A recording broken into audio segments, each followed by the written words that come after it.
What is the pension plan? A pension plan is a retirement plan that requires to a pool of funds set aside for a worker's future benefit. The pool of funds is invested on the employee's behalf and the earning on the investment are given to the worker upon retirement.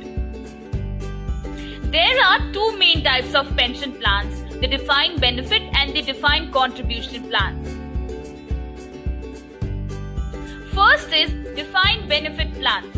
In a defined benefit plan, the employer guarantees that the employee receives a definite amount of benefit upon retirement, regardless of the performance of underlying investment pool. Second is defined contribution plans.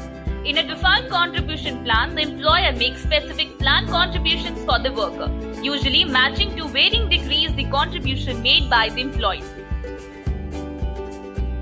For more information about insurance, check the link from the video description.